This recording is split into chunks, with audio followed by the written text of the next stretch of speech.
I get sent on a fairly regular basis. I get sent voice reels of people doing their character voices. And one thing I can tell you is that there is an awful lot of talent out there, and a lot of care and attention has gone into the recording of these reels. And yeah, you're a talented bunch, I must admit. But there are some common mistakes. And I think I'd like to just take you through those, and hopefully it'll help you avoid making those errors in the future when you come to doing character reels. One of the main features I've noticed is that a lot of these recordings, a lot of these show reels sound the same. And that's because the characters tend to be very similar. So there's always a deep character like that, and then there's one very high like this, and then there's a strangulated one like this. And I know you're going to say, well, there's a limit to what you can do, but there isn't. You're limited only by your imagination. I remember reading once about a Canadian studio, animation studio, and they have, on a fairly regular basis, an open auditioning system. So you go along and they present you with a picture, a graphic of a character, and then they say to you, here's the script, but please bring a voice to that character. And they gave a typical example that they would put a picture of a witch up there, and they'd say to all the auditionees, please come up with a voice for the witch. And the studio reported back that 9 times out of 10 people go, ah, ha, ha, ha, ha, ha.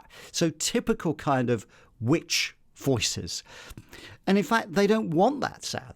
They want something original and different. And the people they end up booking, which is a minority of people, as you might imagine, tend to come up with a voice that isn't like that at all. They might, I don't know, have a Birmingham accent or something, or just very different, or a very posh witch like that, or a very sort of, I don't know, a witch that's not really a witch and isn't cackling away, whatever it happens to be. So the main thing I would say is try and think carefully about your characters and try not to do what everyone else is doing. It's tough, but then it's a competitive market and you need to be original. So that's my first point. The second thing is pace. I've noticed that a lot of those reels, even if they do have a diverse range of character in terms of pitch and tone and so on, everything tends to be delivered at the same pace, the same speed. So that doesn't reflect what real life is like. And characters will talk at different speeds. We've all got friends who are gabblers, and they talk very quickly, and you can't shut them up. And they're, oh, yes, you never guess what happened to me today. Oh, you never, oh, this, isn't this. And we've got friends who are a bit slower and a bit more ponderous. They may talk a bit like this and think a little bit about what they're doing. And then we'll have friends and family whose pace is somewhere in between. So we all know people that have diverse paces in their voices, diverse ways of speaking in terms of speed. So reflect that in your reel.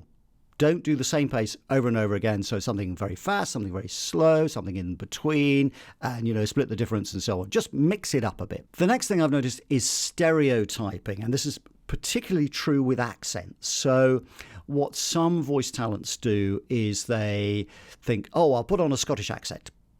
But they'll come out with some cliched line like, hey, you, Jimmy. I'm stereotyping myself perhaps there, but everything you hear is a kind of stereotypical Italian, stereotypical French or whatever. And some of these are akin to insulting, and you could end up really offending people. So try not to do that. Again, think originality when you're coming to do that. Just watch your script there. Perhaps give your French person a different kind of script to the one you would expect, or your Scottish one, a different sort of feel to it. It's the accent we want and that we're interested in, but we don't want to be stereotyping. We don't want to be a cliche. One of the ways to be original is actually to be yourself. And I never hear character voice reels where someone has just, in the middle of it, put themselves. And if you think about it, that's the thing that you can do that nobody else can do. You can be yourself. And there's no one else who sounds quite like you do. You'll have imitators, perhaps. You'll have people who sound a bit similar.